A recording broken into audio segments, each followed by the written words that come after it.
कल्पना कीजिए, एक एक ऐसा विशाल ढांचा जिसे पूरी दुनिया को तीसरे विश्व युद्ध की आग से बचाने के लिए खड़ा किया गया हो। देखने में तो ये इंसानियत की सबसे बड़ी उपलब्धि लगती है, लेकिन लेकिन जब हम इसके भीतर झांकते हैं ना, तो कुछ और ही नजर आता है। बिल्कुल। डैग हैमरशोल्ड, जो संयुक्त राष्ट्र के दूसरे महासचिव थे, उन्होंने एक बार बहुत ही कड़वी सच्चाई बयान की थी। हाँ, वो स्वर्ग और नर्क वाली बात है ना। एकदम सही। उनका कहना था कि संयुक्त राष्ट्र संघ का गठन मानवता को स्वर्ग पहुंचाने के लिए नहीं हुआ है, बल्कि उसे नर्क से बचाने के लिए हुआ है। वाकई ये एक ऐसा उदाहरण है जो किसी भी कूटनीतिक मुगालते को पल भर में तोड़ देता है। मतलब ये हमें याद दिलाता है कि जब हम वैश्विक संस्थाओं को देखते हैं तो हमारी उम्मीदें बहुत ज्यादा रोमानी नहीं होनी चाहिए। सही कहा। कहते हैं कि जो नए ढांचे बनते हैं वो किसी खुशी के माहौल में नहीं, बल्कि पुरानी और भयानक गलतियों की राख से पैदा होते हैं। और आज की इस गहराई से की जाने वाली चर्चा में हम ठीक इसी राख को कुरेदने वाले हैं। हम इस बात की तह तक जाएंगे कि आखिर प्रथम विश्व युद्ध के बाद जो लीग ऑफ नेशंस बनाया गया था, वो ताश के पत्तों की तरह क्यों ढह गया। बिल्कुल। और कैसे उसकी नाकामी के मलबे से संयुक्त राष्ट्र यानी यूएन ने जन्म लिया। हम सिर्फ इसके इतिहास को ही नहीं खंगालेंगे, बल्कि इसके काम करने के असली तंत्र को भी समझेंगे। हाँ, वो तंत्र जो कागजों पर कुछ और दिखता है और संकट के समय जमीन पर कुछ और ही होता है। ठीक कहा। और हम ये भी परखेंगे ठीक आज के दौर में जहां आर्थिक और सैन्य ताकत मुट्ठी भर देशों के पास है, इस संस्था की प्रासंगिकता क्या बची है। तो चलिए इस कहानी के पहले अध्याय से शुरू करते हैं। शांति बनाए रखने के लिए लीग ऑफ नेशंस तो पहले से ही मौजूद था ना। मौजूद तो था, लेकिन वो एक ऐसी पुलिस फोर्स की तरह था जिसके पास न तो कोई हथियार था और न ही कोई अधिकार। अरे मतलब किसी भी संस्था का वजूद इस बात पर टिका होता है कि वो अपने मूल उद्देश्यों को जमीन पर उतार सके, है ना। लीग का इकलौता काम था एक और महायुद्ध को रोकना। लेकिन जब 1930 के दशक में आक्रमणता बढ़ी तो ये संस्था बस एक मूकदर्शक बनी रही। और फिर 1939 से 45 के बीच जो दूसरा विश्व युद्ध हुआ, उसने लीग की अर्थहीनता पर पूरी तरह से मोहर लगा दी। वाकई, मतलब करोड़ों लोग मारे गए थे उसमें। बिल्कुल। इस युद्ध में पहले विश्व युद्ध से भी कहीं अधिक भीषण तबाही हुई थी। इसे देख के तो मतलब मुझे ऐसा लगता है कि लीग ऑफ नेशंस एक ऐसे स्मोक अलार्म की तरह था जिसमें बैटरी ही नहीं थी। हाँ, बहुत सटीक उदाहरण है ना। दीवार पर टंगा हुआ वो सुरक्षा का एक झूठा एहसास दे रहा था, लेकिन जब सच में दुनिया के घर में आग लगी तो वो अलार्म एक बार भी नहीं बजा। मतलब आइडिया अच्छा था, लेकिन वो पूरी तरह से निष्प्रभावी था। सही बात है। और ये अलार्म बिना बैटरी का इसलिए था क्योंकि दुनिया की सबसे बड़ी ताकतें उस समय या तो इससे बाहर थीं या फिर अपनी मनमानी कर रही थीं। इसी नाकामी ने दुनिया के नेताओं को ये एहसास दिलाया कि सिर्फ शांति की कस्में खाने से काम नहीं चलेगा। आग बुझाने के लिए एक ऐसा ढांचा चाहिए जिसमें ताकत भी हो और जिसमें सभी बड़ी शक्तियां शामिल हों। बिल्कुल। और दिलचस्प बात यह है कि इस नए ढांचे का नक्शा तब खींचा जा रहा था जब पुरानी दुनिया जल रही थी। अगस्त 1941 का समय याद कीजिए। अमेरिकी राष्ट्रपति रूजवेल्ट और ब्रिटानी प्रधानमंत्री चर्चिल ने एक युद्ध पोत पर गुपचुप मुलाकात की और अटलांटिक चार्टर की रूपरेखा तैयार की। ये बात मुझे हमेशा हैरान करती है। मतलब एक तरफ हिटलर के बम लंदन पर गिर रहे थे, दुनिया एक अभूतपूर्व संकट से गुजर रही थी, और दूसरी तरफ ये नेता बैठकर ये तय कर रहे थे कि युद्ध के बाद की दुनिया कैसी दिखेगी। हाँ, ये हताशा और दूरदृष्टि का एक अजीब सा मिश्रण था, मैं तो यही कहूंगा। वो इसलिए क्योंकि वे समझ चुके थे कि अगर इस युद्ध के बाद भी कोई ठोस व्यवस्था नहीं बनी तो इंसानियत ही नहीं बचेगी। सही बात है। इसी अटलांटिक चार्टर ने उस नींव का काम किया जिस पर बाद में जनवरी 1942 में 26 मित्र राष्ट्रों ने वॉशिंगटन में संयुक्त राष्ट्र संघ की घोषणा पर हस्ताक्षर किए। अच्छा। ये कोई शांतिकाल की बैठकर की गई योजना नहीं थी। ये युद्ध जीतने और भविष्य को सुरक्षित करने की एक हताश कोशिश थी। इसके बाद फरवरी 1945 में याल्टा सम्मेलन हुआ। हाँ, जहाँ रूजवेल्ट, चर्चिल और स्टालिन मिले थे। बिल्कुल। इन तीन नेताओं ने मिलकर एक नए अंतर्राष्ट्रीय संगठन का खाका खींचा। और ये सब कुछ महीनों के भीतर ही आकार लेने लगा था। अप्रैल 1945 में सैन फ्रांसिस्को में सम्मेलन शुरू हुआ, जहां 50 देशों के प्रतिनिधियों ने 2 महीने तक माथापच्ची की। और अंततः 26 जून 1945 को संयुक्त राष्ट्र चार्टर पर हस्ताक्षर हुए। इसके बाद ये संस्था आधिकारिक रूप से अस्तित्व में आई। ये एक बहुत ही तीव्र प्रक्रिया थी। हाँ, हालात ही ऐसे थे। लेकिन यहां मेरे जहन में एक बुनियादी सवाल आता है। नया स्मोक अलार्म तो बन गया, उसमें बैटरी भी डाल दी गई, लेकिन क्या ये नया अलार्म सच में आग बुझाने का काम करता है, या फिर ये सिर्फ एक ऐसी जगह है जहां लोग बैठकर आग के बारे में लंबी चौड़ी बातें करते हैं? ये एक बहुत ही तीखा लेकिन जरूरी सवाल है। इस संदर्भ में विंस्टन चर्चिल का एक मशहूर कथन है जिसे अक्सर कूटनीति की दुनिया में उद्धृत किया जाता है। कौन सा? उन्होंने कहा था, हथियार लड़ाने से बढ़िया है कि जबान लड़ाई जाए। इसे अंग्रेजी में jaw is better than war कहा गया था।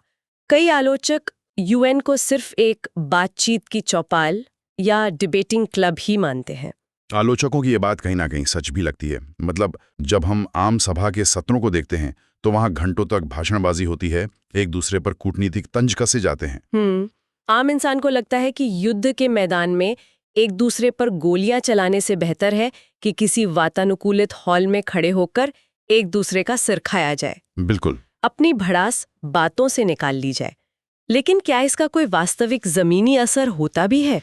देखिए, भड़ास निकालना कूटनीति का एक बहुत ही अहम हिस्सा है। अच्छा। हाँ, जब दो देशों के बीच तनाव चरम पर होता है तो उन्हें पीछे हटने के लिए एक ऐसा रास्ता चाहिए होता है जहां उनका सम्मान भी बचा रहे और युद्ध भी ना हो। ये मंच वो सेफ्टी वॉल्व प्रदान करता है। ये एक अच्छा नजरिया है, लेकिन इसे सिर्फ एक चौपाल मान लेना इसके काम को कम आंकना होगा। कूटनीतिक मनमुटाव से इतर दुनिया में कई ऐसे खतरे हैं जो किसी एक देश की सीमा तक सीमित नहीं है। जलवायु परिवर्तन को ही ले लीजिए, या फिर अंतर्राष्ट्रीय आतंकवाद और वैश्विक महामारियां। हाँ, ये ऐसी समस्याएं हैं जो किसी देश का पासपोर्ट चेक करके तो दाखिल होती नहीं है। बिल्कुल नहीं। कोई भी देश, चाहे वो कितना भी शक्तिशाली क्यों ना हो, अकेले ग्लोबल वार्मिंग को नहीं रोक सकता। एकदम सही। और इसी वजह से एक स्थायी अंतर्राष्ट्रीय मंच का होना मजबूरी बन जाता है।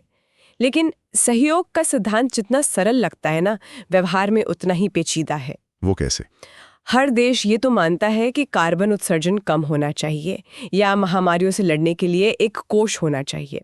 लेकिन जब बात आती है कि इसके लिए पैसा कौन देगा या तकनीक कौन साझा करेगा, तब असली राजनीतिक खींचतान शुरू होती है। मतलब सारा विवाद इस बात पर आकर टिक जाता है कि सहयोग का बिल कौन फाड़ेगा। हाँ, बिल्कुल। इसके फायदे का बंटवारा कैसे होगा? जब सब अपनी अपनी तिजोरी बचाने में लगे हों तो ये संस्था काम कैसे करती है? चलिए इसके ढांचे के भीतर चलते हैं। एक तरफ है आम सभा यानी जनरल असेंबली, जिसमें 193 सदस्य हैं। ये दुनिया की संसद जैसी दिखती है, जहां हर देश के पास एक वोट है। लेकिन आम सभा के पास कोई ठोस कार्यकारी शक्ति नहीं होती है। अच्छा, तो फिर यहाँ पारित होने वाले प्रस्ताव ज्यादातर एक तरह का नैतिक दबाव बनाने का काम करते हैं। बड़े और अहम फैसलों के लिए 2/3 बहुमत की जरूरत होती है। असली ताकत वो जगह जहां दुनिया के भविष्य के फैसले होते हैं, वो है सुरक्षा परिषद यानी सिक्योरिटी काउंसिल। और यही वो जगह है जहां समानता का सिद्धांत दम तोड़ देता है। मतलब 193 देशों की दुनिया में सुरक्षा परिषद में सिर्फ 15 कुर्सियां हैं। तस्या। और सबसे बड़ी बात, सुरक्षा परिषद का फैसला सभी देशों पर कानूनी रूप से बाध्यकारी होता है। बिल्कुल। और यही बाध्यकारी शक्ति इस परिषद को इतना महत्वपूर्ण बनाती है। जब दुनिया में कहीं कोई युद्ध छिड़ता है तो शांति सेना भेजने या किसी देश पर आर्थिक प्रतिबंध लगाने का फैसला यहीं से होता है। लेकिन इन फैसलों की रफ्तार क्या होती है? जब सच में संकट आता है तो क्या ये संस्था तेजी से काम करती है? मुझे लेबनान संकट का उदाहरण याद आता है। हाँ, 2006 वाला। बिल्कुल। जून 2006 में इजराइल ने लेबनान पर भारी सैन्य हमला किया। उनका तर्क था कि उग्रवादी गुट हिजबुल्लाह को खत्म करना जरूरी है। इस युद्ध में लेबनान का बुनियादी ढांचा तबाह हो गया, हजारों आम नागरिक मारे गए और बेघर हो गए। दुनिया हर रोज टीवी पर तबाही देख रही थी।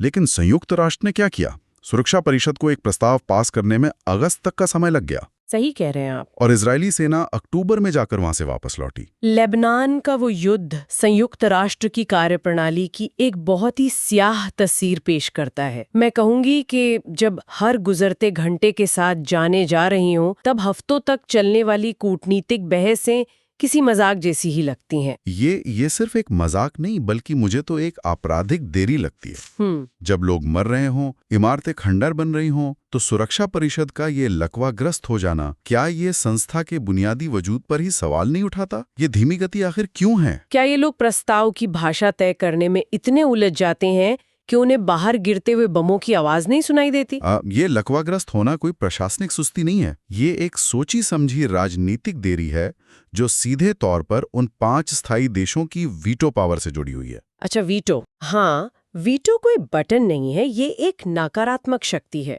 सुरक्षा परिषद में कोई भी प्रस्ताव तब तक पास नहीं हो सकता जब तक कि 5 स्थायी सदस्य अमेरिका, रूस, ब्रिटेन, फ्रांस और चीन उस पर सहमत न हो या कम से कम उसका विरोध ना करें। वीटो पावर तो असल में एक किल स्विच की तरह हो गया फिर। बिल्कुल। मान लीजिए 14 देश कह रहे हैं कि युद्ध तुरंत रुकना चाहिए, लेकिन अगर किसी एक स्थायी सदस्य को लगता है कि युद्ध रुकने से उसके भू-राजनीतिक हित या उसके किसी सहयोगी देश का नुकसान होगा, तो वो बस वीटो का इस्तेमाल करेगा और वो पूरा का पूरा प्रस्ताव रद्दी की टोकरी में चला जाएगा। और कई बार वीटो का औपचारिक इस्तेमाल करने की भी जरूरत नहीं पड़ती है। वो कैसे? सिर्फ वीटो की धमकी ही काफी होती है। लेबनान के मामले में भी ठीक यही हुआ था। अच्छा। अमेरिका, जो इजरायल का एक मजबूत सहयोगी है, वो किसी भी ऐसे प्रस्ताव को वीटो कर देता जो इजरायल के हितों के खिलाफ होता। इसलिए हफ्तों तक बंद कमरों में सौदेबाजी चलती रही। प्रस्ताव के शब्दों को इतना हल्का किया जाता रहा ताकि अमेरिका उस पर वीटो ना करे। इस कूटनीतिक सौदेबाजी की कीमत आम नागरिकों को अपनी जान देकर चुकानी पड़ती है। अगर हम वीटो के ऐतिहासिक आंकड़ों पर नजर डालें तो तस्वीर और भी साफ हो जाती है। हमारे स्रोत बताते हैं कि 2018 तक रूस या कहें कि पूर्व सोवियत संघ ने 135 बार वीटो का इस्तेमाल किया है। बाप रे। हाँ, अमेरिका भी पीछे नहीं है जी। उसने 84 बार इसका प्रयोग किया है। ब्रिटेन ने 32, फ्रांस ने 18 और चीन ने 11 बार वीटो किया है। ये आंकड़े चीख कर कह रहे हैं कि ये कोई शांति स्थापना का उपकरण नहीं है। बिल्कुल नहीं। ये महाशक्तियों का अपना दबदबा बनाए रखने का हथियार है। तो फिर इसे खत्म क्यों नहीं कर दिया जाता? मतलब ये सुनने में ही पूरी तरह से गैर लोकतांत्रिक लगता है। इसे खत्म करने की मांग दशकों से उठ रही है, लेकिन इसके पीछे की कड़वी सच्चाई को समझना होगा। क्या सच्चाई? अगर वीटो पावर ना हो तो संयुक्त राष्ट्र का हश्र भी लीग ऑफ नेशंस जैसा ही होगा। सोचिए, अगर अमेरिका या रूस के खिलाफ कोई प्रस्ताव बहुमत से पास हो जाए तो क्या वे उसे मानेंगे? शायद नहीं। बिल्कुल नहीं। वे उस संस्था को ही छोड़ देंगे। मतलब ये कि अगर खेल के नियम उनके हिसाब से नहीं होंगे तो वो अपना बल्ला उठाएंगे और मैदान से बाहर चले जाएंगे। हाँ, एकदम ठीक यही बात है। वीटो पावर दरअसल इन महाशक्तियों को एक ही मेज पर बैठे रहने के लिए दी गई एक तरह की रिश्वत है। रिश्वत। ये इस बात की गारंटी है कि संयुक्त राष्ट्र उनके किसी भी महत्वपूर्ण राष्ट्रीय हित को नुकसान नहीं पहुंचाएगा। अगर उन्हें यह सुरक्षा न मिले तो वे बाहर रहकर अपनी मनमानी करेंगे, जिससे यह संगठन पूरी तरह अर्थहीन हो जाएगा। ये तो कूटनीति का एक बहुत ही निर्मम चेहरा है। हाँ। शक्ति का ये असंतुलन, ये वीटो का अदृश्य प्रभाव सिर्फ न्यूयॉर्क के सुरक्षा परिषद वाले कमरे तक ही सीमित नहीं है। अगर हम वैश्विक अर्थव्यवस्था और अन्य अंतर्राष्ट्रीय संगठनों की तरफ देखें तो वहां भी कहानी कुछ ऐसी ही है। बिल्कुल। हमारे स्रोतों में 1957 में बनी अंतर्राष्ट्रीय परमाणु ऊर्जा एजेंसी यानी IAEA का जिक्र है, जो परमाणु ऊर्जा के शांतिपूर्ण इस्तेमाल पर जोर देती है। लेकिन जब हम विश्व व्यापार संगठन यानी WTO जैसे आर्थिक मंचों की बात करते हैं तो वहां ताकत का खेल और भी सूक्ष्म और खतरनाक हो जाता है। विश्व व्यापार संगठन का उदाहरण बहुत सटीक है यहाँ पर। 1995 में स्थापित इस संगठन के 164 सदस्य हैं। कागजों पर यह संस्था सर्वसम्मति से चलती है। हर देश की आवाज का महत्व होना चाहिए, लेकिन जमीनी हकीकत ये है कि अंतर्राष्ट्रीय व्यापार के नियम गरीब या विकासशील देशों के फायदों को ध्यान में रखकर नहीं बनाए जाते। अगर इसे एक कॉर्पोरेट बोर्ड के नजरिए से समझे तो अमेरिका, यूरोपीय संघ और जापान जैसे देश उस कंपनी के सबसे बड़े शेयर होल्डर हैं। बिल्कुल। वे बंद कमरों में नीतियां तय करते हैं और फिर विकासशील देशों पर दबाव डालते हैं कि वो उन नियमों पर हस्ताक्षर करें। सही कहा। और इसी कारण से विकासशील देश अक्सर शिकायत करते हैं कि WTO की कार्यप्रणाली में कोई पारदर्शिता नहीं है। उदाहरण के लिए, जब विकसित देश अपने किसानों को भारी सब्सिडी देते हैं तो उसे नियमों के तहत जायज ठहरा दिया जाता है, लेकिन जब कोई विकासशील देश अपने गरीब किसानों को बचाने के लिए न्यूनतम समर्थन मूल्य या सब्सिडी देता है तो उस पर व्यापार नियमों के उल्लंघन का आरोप लगा दिया जाता है। गजब का दोहरा रवैया है। हाँ, नियम वो ही है, लेकिन शक्तिशाली देश उन्हें अपने हिसाब से मोड़ लेते हैं। तो चाहे बात वैश्विक सुरक्षा की हो या अंतर्राष्ट्रीय व्यापार की, बुनियादी सिद्धांत एक ही है। जिसके पास ताकत है, व्यवस्था उसी की रक्षा करती है। बिल्कुल। और जब हम ताकत की बात कर रहे हैं तो हमें शीत युद्ध के बाद आई उस बहुत बड़ी तब्दीली को देखना होगा, जिसने पूरी दुनिया का समीकरण ही बदल कर रख दिया। 1991 की बात कर रहे हैं आप। हाँ, 1991 में सोवियत संघ का पतन हो गया। दुनिया जो कभी दो गुटों में बटी थी, अचानक एक ध्रुवीय यानी यूनिपोलर हो गई। अमेरिका एकमात्र ऐसी महाशक्ति बनकर उभरा जिसे चुनौती देने वाला कोई नहीं था। इस एक ध्रुवीय दुनिया ने संयुक्त राष्ट्र के सामने एक अभूतपूर्व संकट खड़ा कर दिया। मतलब जब दुनिया में केवल एक ही सुप्रीम पावर हो तो क्या कोई अंतर्राष्ट्रीय संस्था उसे नियंत्रित कर सकती है? शायद नहीं। अमेरिका की आर्थिक और सैन्य ताकत बाकी दुनिया के मुकाबले इतनी विशाल है कि कोई भी ढांचा उसे आसानी से चुनौती नहीं दे सकता। इसे आर्थिक नजरिए से ही देख लें अगर हम, संयुक्त राष्ट्र के कुल बजट का 22% हिस्सा अकेले अमेरिका देता है। उसके बाद 12% के साथ चीन का नंबर आता है। जो देश आपकी संस्था का सबसे बड़ा फाइनेंसर हो, जिसकी जमीन पर आपका मुख्यालय बना हो और जिसकी सेना दुनिया के किसी भी कोने में कुछ ही घंटों में पहुंच सकती हो। क्या यूएन उस महाशक्ति पर लगाम लगा सकता है, या फिर यूएन खुद अमेरिकी विदेश नीति का एक उपकरण बनकर रह गया है? ये एक बहुत ही जटिल स्थिति है। अगर सीधा जवाब दूं तो नहीं, संयुक्त राष्ट्र अमेरिका की सैन्य या आर्थिक ताकत को सीधे तौर पर तो नहीं रोक सकता। अगर अमेरिका ने ठान लिया है कि उसे कुछ करना है तो वो यूएन की परवाह किए बिना भी कर सकता है। लेकिन इसका मतलब ये कतई नहीं है कि इस एक ध्रुवीय दुनिया में यूएन अप्रासंगिक हो गया है। तो फिर ये काम क्या करता है? सिर्फ एक दर्शक की तरह खड़ा रहता है? नहीं, ऐसा नहीं है। ये एक स्पीड बम्प या गतिरोधक की तरह काम करता है। अच्छा, स्पीड बम्प। हाँ, यूएन वो मंच है जो अमेरिकी ताकत पर कूटनीतिक घर्षण पैदा करता है। जब अमेरिका को कोई वैश्विक कदम उठाना होता है तो उसे बाकी दुनिया को अपने साथ लेने के लिए यूएन आना ही पड़ता है। ये बात तो है। और ये मंच बाकी देशों को, खासकर छोटे देशों को, एक ऐसा मौका देता है जहां वे महाशक्तियों की नीतियों की आलोचना कर सकें। ये अमेरिका को उसकी मनमानी की एक राजनीतिक कीमत चुकाने पर मजबूर करता है।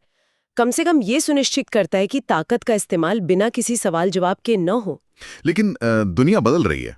1945 में दुनिया कुछ और थी, 1991 में कुछ और आज तस्वीर पूरी तरह अलग है। बिल्कुल। आज एशिया दुनिया का एक बड़ा आर्थिक इंजन बन चुका है।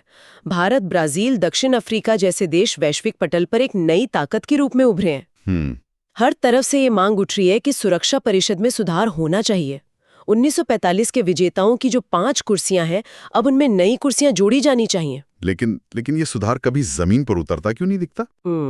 सुधार की बातें सुनने में जितनी तार्किक लगती है ना, इसे लागू करना उतना ही असंभव सा है।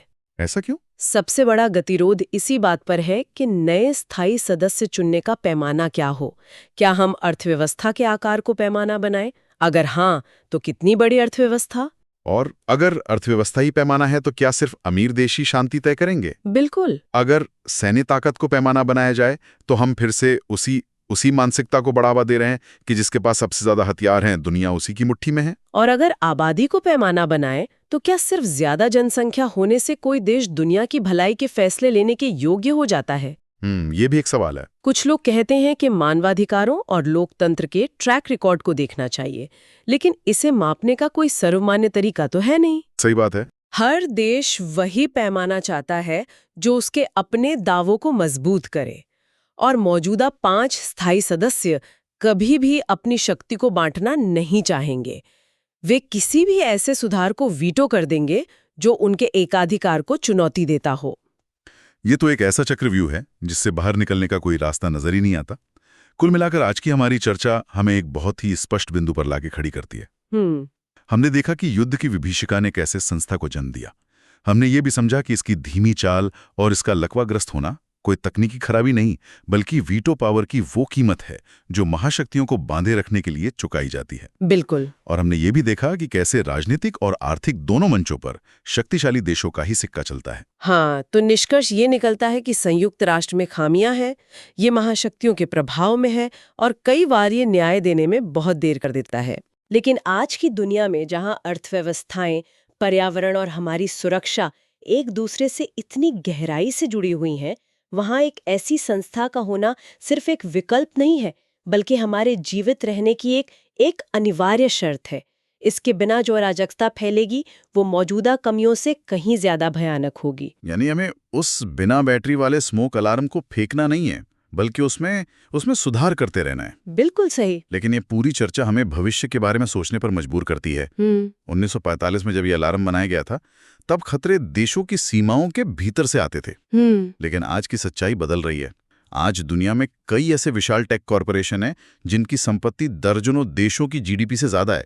सीमा विहीन डिजिटल मुद्राएं और आर्टिफिशियल इंटेलिजेंस जैसी ताकतें राष्ट्रों के नियंत्रण से बाहर जा रही हैं। वाकई। भविष्य के जो संकट हैं वो शायद दो देशों की सेनाओं के बीच नहीं, बल्कि राष्ट्रों और एक अदृश्य सर्वव्यापी डिजिटल शक्ति के बीच होंगे। तो क्या 1945 की भौगोलिक सीमाओं और राष्ट्र राज्यों की धारणा पर टिका ये संयुक्त राष्ट्र भविष्य के उन अदृश्य खतरों का सामना कर पाएगा? ये सोचने वाली बात है। या फिर आने वाले दशकों में इंसानियत को बचाने के लिए हमें एक संयुक्त डिजिटल राष्ट्र जैसे किसी बिल्कुल नए ढांचे की जरूरत पड़ेगी? ये एक ऐसा सवाल है जो आने वाले कल की कूटनीति की दिशा तय करेगा। और जब वो नया संकट आएगा तो हमें ये सुनिश्चित करना होगा कि उस नए ढांचे की नींव राख पर ना रखी जाए। बहुत ही गहरी बात कही आपने। इसी विचार के साथ हम आज के इस गहन विश्लेषण को यहीं विराम देते हैं। उम्मीद है आज की ये चर्चा श्रोताओं को विश्व राजनीति के इस जटिल तंत्र को एक नए नजरिए से देखने में मदद करेगी।